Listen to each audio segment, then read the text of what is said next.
कृषि कानून पर जबरदस्त लड़ाई चल रही है, युद्ध हो रहा है। सरकार की अपनी दलीलें हैं तो विपक्ष के अपने आरोप हैं। क्या देखिए सीधे सीधे यहाँ पर हम आपको बताएं कि क्या वो बिंदु हैं। किसान विरोधी इसे विपक्ष बता रहा है तीनों कानूनों को, और बिंदु बताइए। सरकार ये कहती है कि आप वो पॉइंट्स तो बताइए जहां आपको लगता है कि हाँ ये जो तीनों कानून हैं वो किसान विरोधी हैं। तो सरकार की यही दलील होती है। सरकार ये कहती है कि अगर आप ये आरोप लगाते हैं कि ये तीनों बिल कॉर्पोरेट के समर्थन में हैं और हम कॉर्पोरेट समर्थक हैं, तो आप दलील दीजिए। आप हमें बताइए कि हम कैसे आखिर कॉर्पोरेट के समर्थन में यहाँ पर आए और आपको कैसे ये नजर आ रहा है। तो ये यहाँ पर एक और पॉइंट आ जाता है। इसके अलावा अब अगर हम भ्रमित कर रहे हैं, ये विपक्ष आरोप लगाता है कि भ्रमित किया है किसानों को, सरकार ने भ्रमित किया है, तो आप साक्ष्य दिखाएं। मतलब सबूत का आपके पास कोई होंगे ना कि कैसे भाई हमने भ्रमित किया, तो आप वो दिखाइए कि हमने कहां भ्रमित किया है। मतलब ये हुआ कि क्या पंजाब की राजनीति में किसान अब सबसे बड़ा मुद्दा है और किसानों को लेकर ही अगले आने वाले विधानसभा चुनावों में वहां पर हर तरह की रणनीति तय होगी। किसान चुनाव में पंजाब विधानसभा में कितना बड़ा फैक्टर है।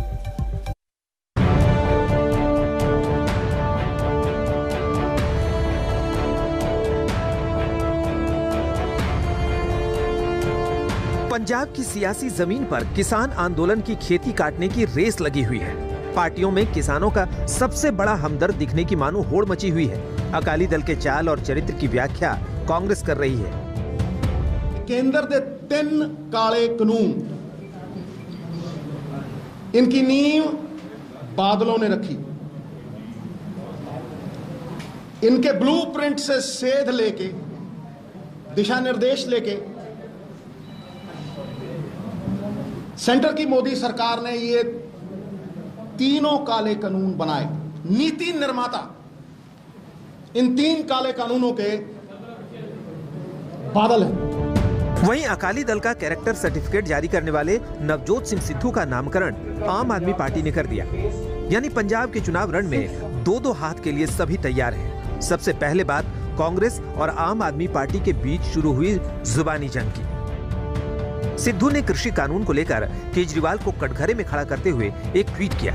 इधर ट्वीट आया और उधर आम आदमी पार्टी के विधायक राघव चड्ढा ने मोर्चा संभाला। नवजोत सिंह सिद्धू साहब पंजाब की सियासत के राखी सावंत बन गए हैं। आज उन्हें पंजाब पॉलिटिक्स का राखी सावंत कहा जाता है और लगातार वो अपने पार्टी के मुख्यमंत्री कैप्टन अमरिंदर के खिलाफ रोज बयानबाजी करते हैं, उन पर हमले करते हैं। उनकी तोप का निशाना कैप्टन अमरिंदर की ओर होता है, जिसके चलते उन्हें कांग्रेस हाईकमांड से बहुत डांट पड़ी।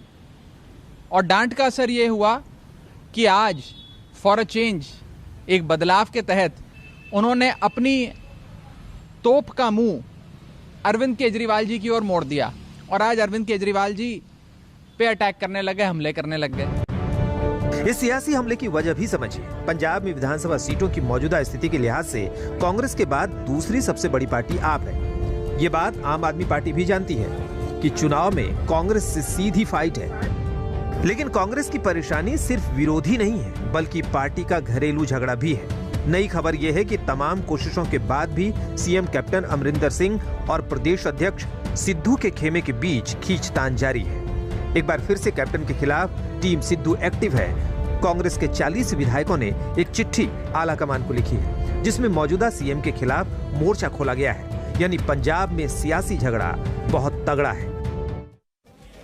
किसान पंजाब में कितने महत्वपूर्ण हैं, विधानसभा में हर सीट पर किसानों की क्या स्थिति है, किस तरह से असर वो डाल सकते हैं। कुल 117 सीटों वाली विधानसभा में 40 शहरी क्षेत्र में आती हैं, सेमी शहरी क्षेत्र में 51 और ग्रामीण की 26 सीटें हैं। लेकिन इनमें से 77 सीटें ऐसी हैं जहां पर किसानों का दबदबा है और किसान इन 77 सीटों पर जिसे चाहें उसे जिताने की शक्ति रखते हैं। यह किसानों की ताकत है। यानी कि 117 में से 77 सीटें अगर एक तरफा चले जाती हैं, किसानों के वोट एक पार्टी को पड़ जाते हैं, तो वो बहुत बड़ा फायदा किसी भी राजनीतिक दल को यहां पर हो सकता है। मौजूदा स्थिति विधानसभा की इस समय क्या है? कांग्रेस 77 सबसे बड़ा दल पंजाब में, आम आदमी पार्टी 20, अकाली दल 15 और बीजेपी के पास 3 सीटें हैं, अन्य के पास यहां पर 2 सीटें हैं, यानी कि कांग्रेस की साख सबसे ज्यादा दांव पर लगी हुई है और बीजेपी सिर्फ 3 सीटों पर मौजूदा इस समय पंजाब की विधानसभा में। लेकिन क्योंकि किसान सबसे ज्यादा महत्वपूर्ण है, 77 सीटों पर उनका दबदबा है और किसानों के अगुआ नेता इस समय बने हुए हैं राकेश टिकैत। आज तक से एक्सक्लूसिव बातचीत में राकेश टिकैत आज क्या कहते हैं पंजाब को लेकर, देखिए सुनिए। राकेश जी, बहुत स्वागत है आपका आज तक पर। और मेरा पहला सवाल आपसे यह है, प्रधानमंत्री नरेंद्र मोदी का जन्मदिन है, बधाई दी है आपने उनको? हाँ, बधाई? कौन से जन्मदिन की तो बधाई? उन्होंने किसानों की मौत हुई है यहाँ पे, उन्होंने एक बार भी 2 शब्द कहे हैं कि जो दिल्ली के चारों तरफ उनके घर के बहुत नजदीक 650-700 लोग शहीद हुए हैं। 2 मिनट के लिए उनके भी कह देता कि हमको दुख है उनके लिए, तो ये किसान भी उनको कह देता हाँ ठीक है। आज के दिन ही 1 साल पहले लोकसभा में कृषि बिल पास हुआ था। इन 1 सालों में क्या खोया क्या पाया? क्योंकि नवंबर से आप लोगों का किसान आंदोलन भी एज इट इज जारी है। राकेश टिकैत जी, 1 साल से भी ज्यादा का होगा जो आंदोलन किसान यहाँ पे कर रहा है इन काले कानून के खिलाफ, और सरकार इनको वापसी लेने को तैयार नहीं है अभी भी।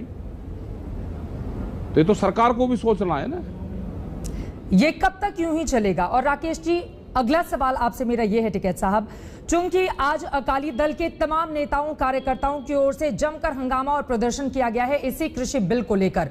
पंजाब में 6 महीने के बाद चुनाव होने हैं, आप इसको सियासी तौर पर देख रहे हैं या आपको लग रहा है कि नहीं, वास्तव में अकाली दल आप जैसे किसानों के साथ में है? देखो, सबका अब अपना सोचने का अब अपना तरीका है। चुनाव है तो वे चुनाव के नजरिए से भी देखेंगे, वे किसानों का जो इशू है उसको वे उठा रहे। हमने तो कहा कि पूरा विपक्ष को सड़कों पर रहना चाहिए, उनको मुद्दे उठाने चाहिए। जब सरकार में रहते हुए उनके लोग मुद्दे उठा रहे हैं तो विपक्ष की तो ये जिम्मेदारी बनती है कि वो भी मुद्दे को उठाए। और आगे हैं लोग, सड़कों पर आएंगे और भी लोग आएंगे सड़कों के ऊपर। आप बार बार असदुद्दीन ओवैसी को बता रहे हैं कि बीजेपी की ये चचा जान है, आपको क्या ऐसा लग रहा है कि असदुद्दीन ओवैसी बीजेपी को फायदा पहुंचाएंगे यूपी में, और इस वजह से बार बार आप बीजेपी के साथ अब उनको भी निशाने पर ले रहे हैं? राकेश टिकैत जी, ये तो गांव के लोग कहते हैं कि दोनों ए और बी टीम है। आप गांव में जाओ, सर्वे करवा लो, गांव के लोग बताते हैं ये बातें। अल्लाह अकबर का नारा लगाएं आप, हर हर महादेव कहें आप, और उसके बाद कहें कि मीडिया आपको धर्म के आधार पर घेर रहा है, तो क्या दिक्कत होगी? उसमें क्या दिक्कत होगी ये बताओ ना, क्या दिक्कत क्या होगी? हमने जाट महासभा का तो नहीं लगाया, जाट शब्द कहां से ले आए आप? ये तो अभी शुरू हुआ है, पिछले 15-20 दिन से आपको एक टास्क दे दिया कि आप इस पे करो। ये ना किसान बटा पहले ना किसान बटेगा। आप जो यहाँ पे गेहूं, आटा, दाल, चावल खाते हो, आप बता सकते हो कि किस जाति ने ये उगाया? आप बता दो मुझे। अगर भाई आप फसलों को देख कर ये बता दो कि कौन सी जाति ने ये उगाया, तो भाई हम भी बता देंगे। प्रधानमंत्री ने अलीगढ़ में कहा है कि गन्ना किसानों को 4 साल में 1,40,000 करोड़ रुपए से अधिक का भुगतान किया गया है। अच्छा, मैं कह रहा कि झूठ बोलने से तो उसका कोई लाभ होगा? गन्ना हम आपको कहने लगे जी आपको तनख्वाह इस चैनल ने जोन से मैं आप काम कर दिया, इतनी तनख्वाह दे दीजिए 1 साल में। भाई हमने गन्ना दिया होगा तो उन्होंने पैसे दिया होंगे, उसमें सरकार का क्या मतलब है? 1,40,00,000 करोड़ रुपए का भुगतान कर दिया हमने। क्यों जनता को बेवकूफ बना रहे? क्यों आप भी बेवकूफ बन रहे हैं उनके कागज लेके? उधर कैप्टन अमरिंदर भी कह रहे हैं कि प्रदर्शन कर रहे हैं किसान, जाए हरियाणा और दिल्ली में, पंजाब छोड़ दें, बहुत आर्थिक नुकसान हो रहा है। एनएचआरसी की ओर से भी जो रिपोर्ट वहां पर सौंपी गई है, कहा जा रहा है कि 9,000 से ज्यादा उद्योग धंधे बंद हो गए हैं किसान आंदोलन के कारण। तो उस पर रिपोर्ट मांगी गई है 4 राज्यों से। तो आप ही तो कह रहे थे कि इसे कांग्रेस चलवा रही। आप ही लोग बताते थे, सब सरकार कहती थी कि इसको कांग्रेस चलवा रही। तो उसका तो पर्दाफाश होगा कि इस आंदोलन को कोई नहीं चलवा रहा, इस आंदोलन को देश का किसान चला रहा है।